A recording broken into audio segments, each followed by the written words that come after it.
All right, to discuss this further, we are now being joined by Terry Miliuski, who is a journalist and also the author of Blood for Blood, 50 Years of the Global Khalistan Project. Mr. Miliuski, thank you so much for joining us. Now, of course, there has been no mention till now about the Khalistani elements, which still receive and have a safe haven very much there in Canada. And also at this point, when Trudeau says that, Indian diplomats are posing a threat to public safety, there is no mention of the kind of threat which is there to Hindus and Indian nationals in Canada, owing to the Khalistani elements, which still have a safe haven there. I just wanted to understand your assessment on this to begin with. Well, I noticed the same absence of comment. The RCMP and tonight the Prime Minister have completely flipped the script, the traditional script on who we should see as the bad guy. Traditionally, we've been instructed to consider that the Khalistanis are the ones using violence and that we must go after them and try to stop them. And now we are being told that no, it's the Indian government that is the problem. They're the ones using violence against these poor, defenseless, persecuted Khalistanis. I exaggerate, but only a little. You noticed, and you were correct, that we didn't talk about the savage history of violence on the part of the Khalistanis in Canada and, of course, beyond. Need I even mention the Air India bombing of 1985? 231 completely innocent civilians blown out of the sky for nothing. What about the relentless beatings of their critics, beating of Balraj Diol, the beating of Ujjal Dosanjh, and on, the death threats?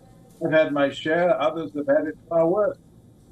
And these threats continue on the part of the Khalistani element against those who would criticize them, particularly for their violence.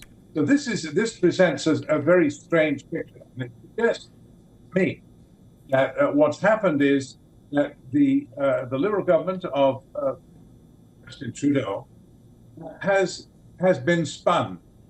They have been persuaded by skilled lobbyists, and they are they're very well skilled, for the Khalistan movement in Canada, yes, the Sikh organization and others.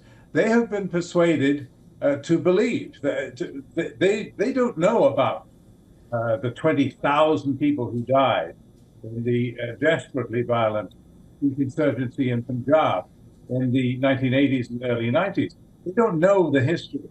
They have been persuaded that the problem here is the Indian government. They're the bad guys.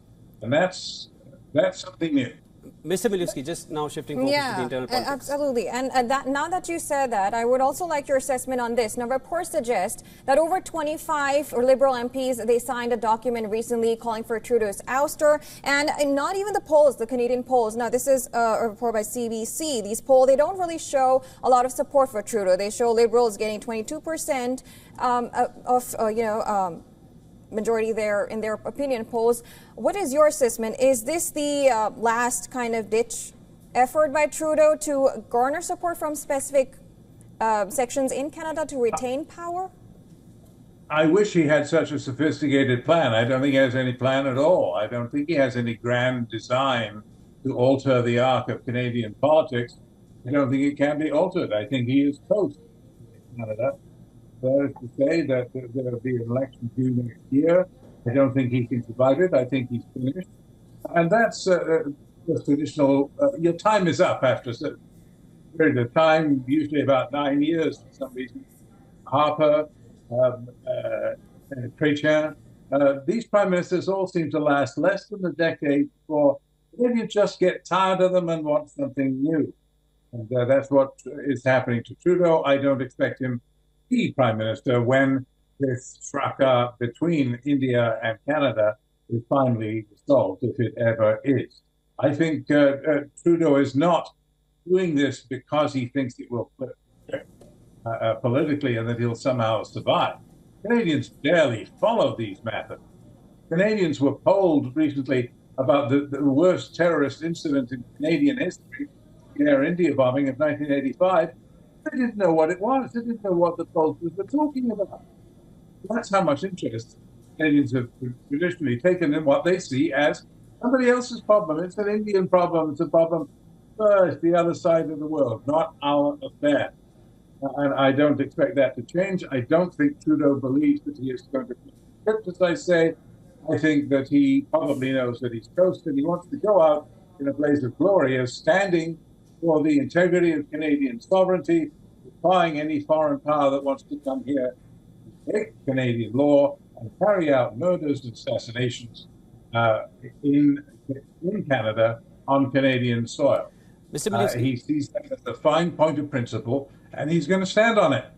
I hear your point. Mr. Milewski, with the respective high commissioners returning to their respective countries soon now, where do you see the India-Canada ties heading from here? Is this rock bottom? Does it go further from here? Well, I think it may even get worse. I said before that how can it get worse, and then it did get worse.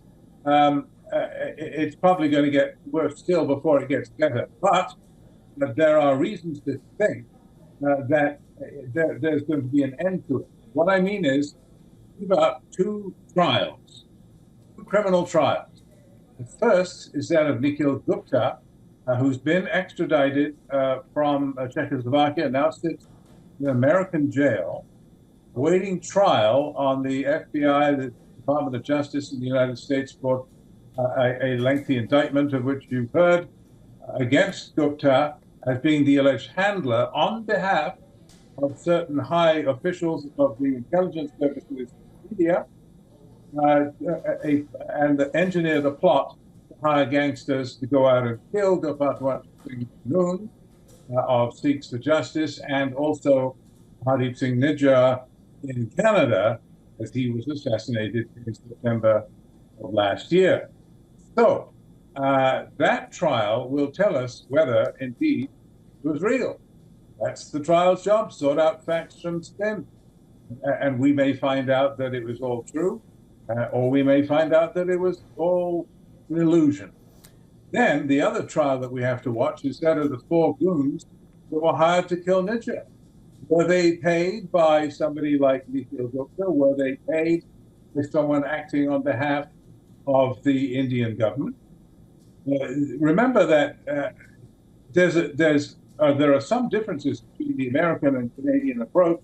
The Americans more subtle, more clever, I would argue, because they didn't directly point the finger at the Indian government. You did this murder. They said, well, he was an employee of the Indian government, not the Indian government. Whereas Trudeau got up and made a fine speech and accused the Indian government of the whole thing. So the Americans have left the Indians some wiggle room. There's room, I think, for a creative settlement, a quiet deal between the Americans and the Canadians and the Indians. Say, look, it's been a nasty business. Everybody did their share of stupid things. And as long as we have some accountability for the murder of Nijjar, and India promises to play nice and not do anything like that again, and we'll sweep it under the rug. Well, and all this, of course, as the Indian government still awaits evidence, which it still continues to suggest that there is not a shred of evidence which has been provided by the Canadian authorities. Yet, of course, those are differing accounts. Those are differing accounts from the two countries. Of course, we'll need to wait and watch what comes next. Thank you so much for joining us. That was Terry Milewski joining us